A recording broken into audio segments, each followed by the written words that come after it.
Hi, I'm Brad, host of the Retirement Planning Podcast, here with my man, Matt Callahan. And our goal is to help 1 million subscribers create peace around the issue of money when it comes to retirement planning. Well, you've heard a lot said about return on investment, or ROI. Today, we're going to be talking about return on life. Like a lot of you out there, we want to retire sooner, we want to spend more money, or a combination of the two. We read this book, Die with Zero, and there's a number of concepts that we want to share with you, and you can apply them for your retirement as well. Let's jump in.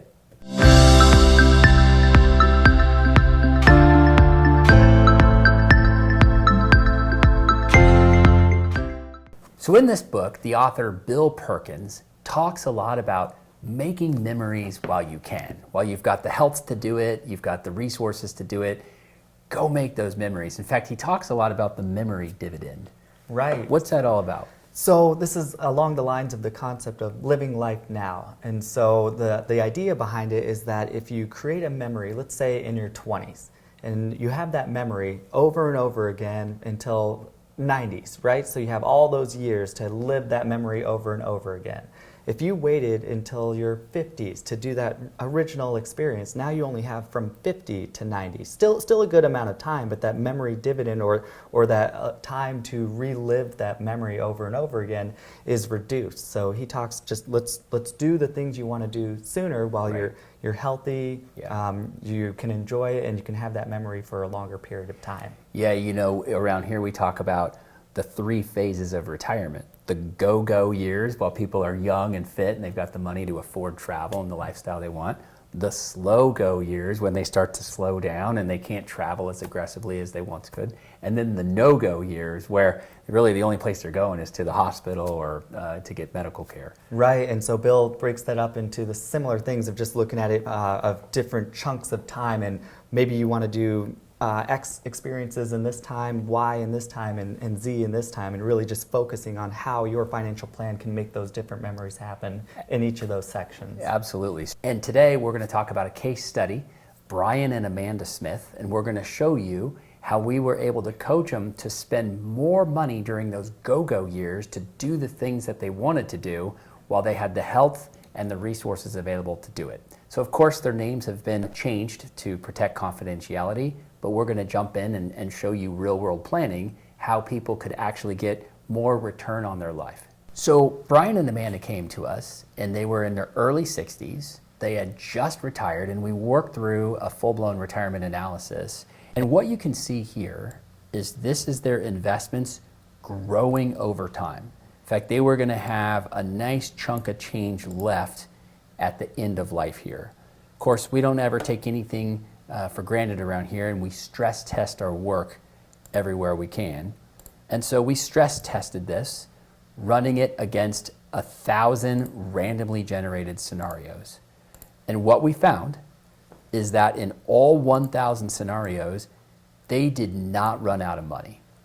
In fact, there was one scenario where they ended up with $4.5 million left at the end of life. And boy, this made them happy. Of course, that worst case scenario was having a little bit less than $2 million. So either way, you can see that they were going to have more money left at the end of their life. So Matt, when Brian and Amanda looked at this and they saw how much was going to be left at the end of their life and that they had a 100% probability of success, what was their first reaction? Their first reaction was like, oh my gosh, we are leaving way too much on the table, and we have the opportunity to travel more, to make more memories, to spend time with the kids, to gift to the kids while we're alive, to see them enjoy the fruits of their labor. And that was what was more important to them right now. And so, because they kept saying, we can't take it with us when we go. Right. When we're here, it's going to do us no good. We'd rather make memories now while we're alive. And the reason the conversation came up is because we said, you guys are rock solid in your financial plan, 0 times of running out of money. But in that Monte Carlo simulation, we're okay with that going as low as an 82%. And some people will look at us and say, you know what, that's like a low B in school. Well, when I was in school, yeah, I don't want a B. I don't want a B, I want an A+. But Brian and Amanda were okay with, let's live life now and create those memories and see the joys in our family and how that's going to work. Especially when we talked about, you think about spending in retirement as a smile. Think about the spending smile. Oftentimes people will spend more money in those go-go years when they want to travel and go do things, make memories. A little bit less money during the slow-go years, and then more money again in the no-go years, just mostly on medical. Right, and what we're doing with their plan is we're doing a dynamic distribution strategy. So you'll see here in a little bit that we took a lot more out in their earlier years, or we're planning to, much more than that typical 4% rule. But again, this is going to be a year-by-year thing where we decide, hey, can we take out this much? Is the market playing nice in the sandbox? Perfect. Well, let's show them what we did. Sure. So what we're looking at here, this is textbook financial planning, where Brian and Amanda's portfolio is growing over time, but more importantly, this is in their base facts. This is the base case. We're really keeping those withdrawal percentages to a reasonable amount. The old 4% rule says, let's not take out more than 4% of the total portfolio assets in order to make sure that we don't run out of money. But in the work that Matt was doing with Brian and Amanda, they were saying, hey, can we travel more aggressively in our 60s and early 70s while we have the health to do it? Can we give money to the kids while we're alive to watch the joy that it creates? Can we help them with the down payment on a house? And so Matt put together a great advanced plan for them to show them what that would look like.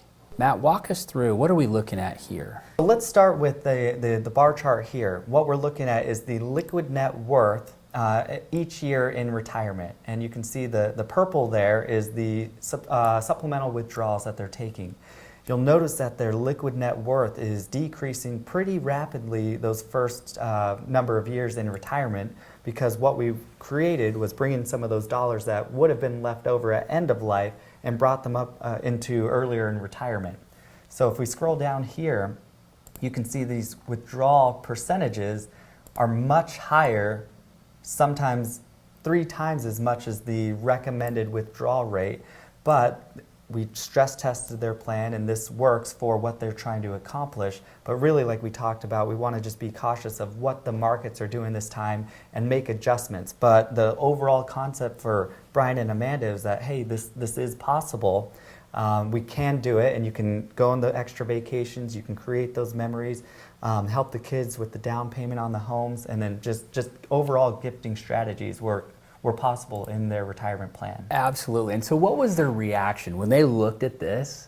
What did they say to you? They were ecstatic. They just didn't ever hear that it is possible to spend more. They were stuck on that 4% rule or having to be less. And a lot of you out there may be feeling the same thing, that we've only been taught how to save dollars. No one's taught us how to spend dollars. So part of creating that return on life is that you worked hard to create this nest egg. Let's help you get it back to you, help you spend it. You have to take pictures and send them to us, of course, so we can live vicariously through you all. And then, see your financial plan come to life. But I mean, Amanda almost cried when she thought about the ability to give her son, David, the down payment on the house, because I think she was thinking, this is where my grandkids are going to be growing up. And it was something, she didn't think that David could afford to buy a home in today's market, and to know that they could afford to be able to make that gift was incredible to watch their reaction. That's right. Well, let's take a look at the probability of success. Right, so don't just take our word for it. So before we celebrate, like Brad mentioned, we always want to stress test the portfolio and take the plan through 1,000 randomly generated market scenarios. Some good scenarios, some bad scenarios, and everything in between. And we just want to make sure that no matter what the markets are throwing your way, that the plan can still work. And so you'll see here that their plan drops from 100% probability of success down to 86% probability of success. This may not be the right case for everybody to bring their probability of success so low. The goals that Amanda and Brian are trying to accomplish, they are comfortable with this probability of success. But just know, we're okay. Our confidence zone is as low as 82. So 82% probability of success.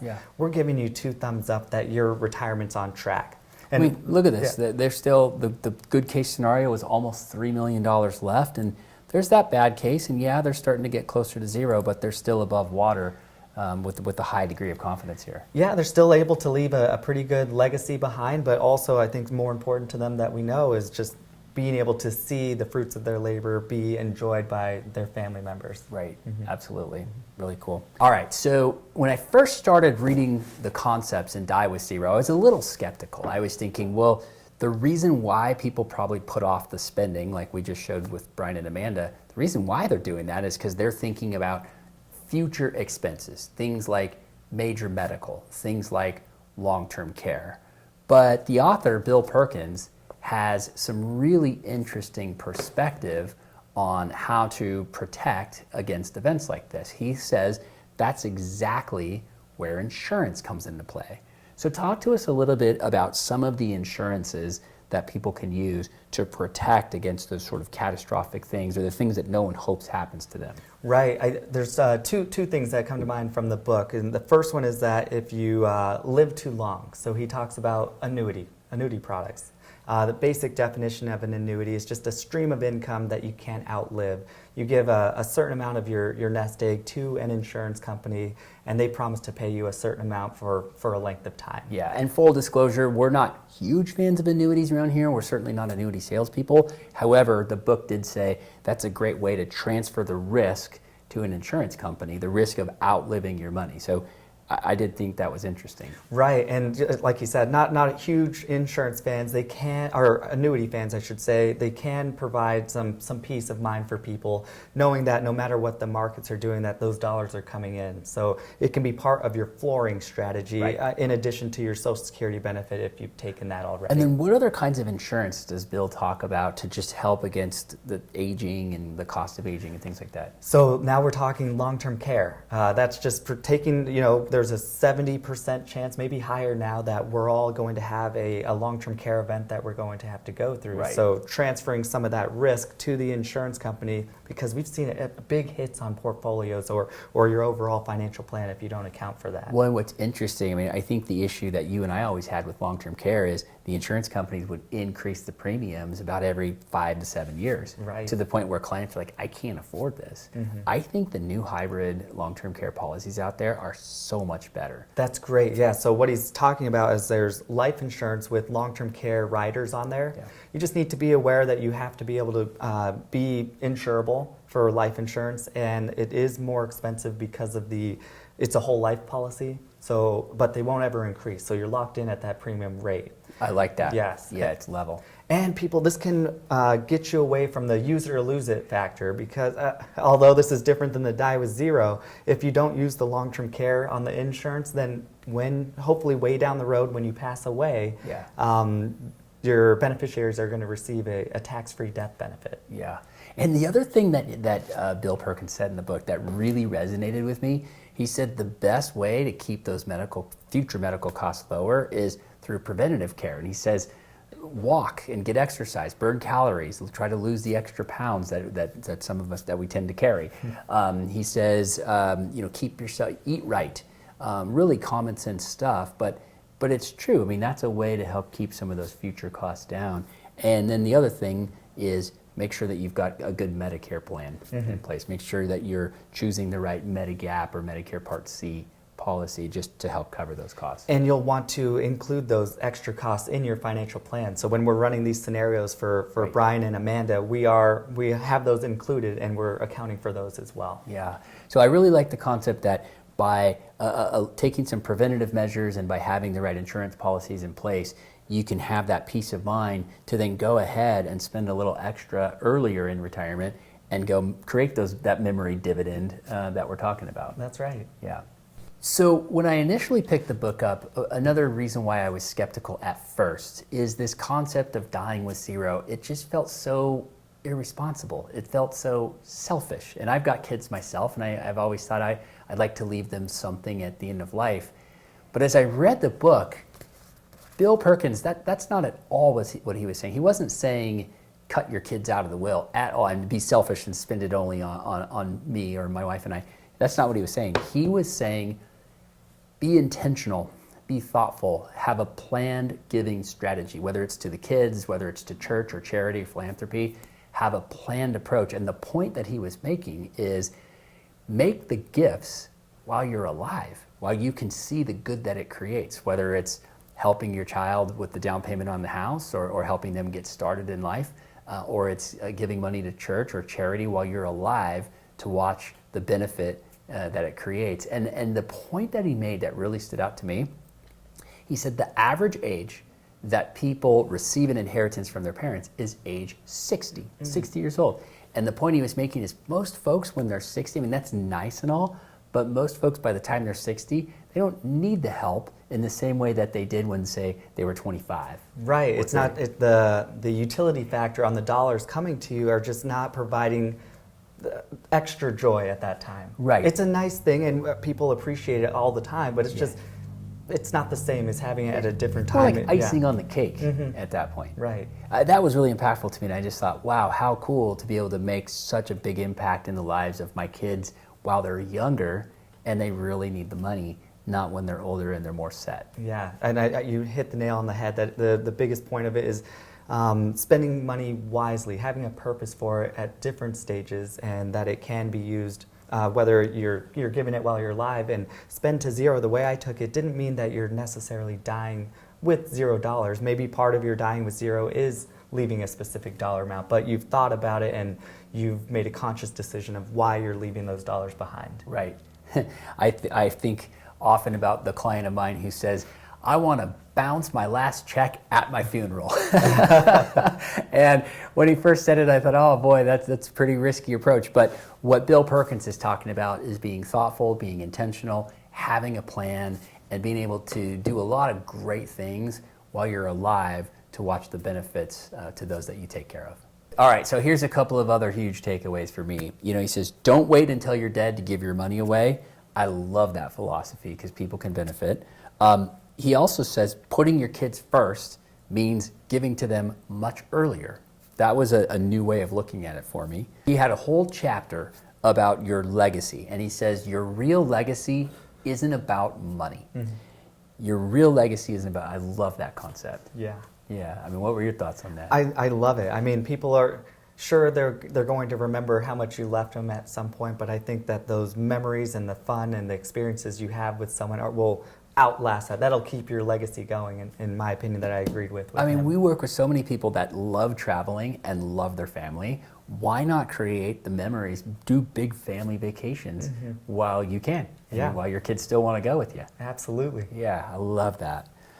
So make memories with your kids, and that creates the memory dividend for them as well, not just you. And then hopefully your kids will pay it forward, and they take some of those concepts and start taking their kids on vacations and creating longer dividends for the grandkids. One comment that really stood out to me was the real risk you have in life is that at the end of your life, you didn't get to fully do the things you wanted to do because you weren't intentional about it. You just had your head down, you were working, you were saving, you were plodding along, but you weren't thoughtful about it. And he talks about people, that's a very serious regret that a lot of people have on their deathbed. What is it that you've never meet somebody that on their deathbed says, I wish I spent more hours at the office? Yeah, I don't think anyone's going to say that. Yeah. On future episodes, we're going to talk about how someone can know when they can actually stop saving for retirement. When is it safe to stop saving for retirement? I think that's a great concept that everyone will love because, again, like we said, we just have to save. When is that part where you don't have to save anymore and you can start, creating those memories now? Yeah, I mean, and in the book he talks about that. He says, be intentional, be thoughtful, and know when you can stop saving. So at a future episode, we're going to show you how to do that. We hope you enjoyed this edition, and we hope you got a lot out of it that can be applied to your planning process. So please like and subscribe, but more importantly, we know a lot of you have read this book, so leave some comments below. Let us know how you're implementing these strategies, or if you disagree with how we're looking at it, we'd love to see those too. And also go plan that next vacation. Go. Go now.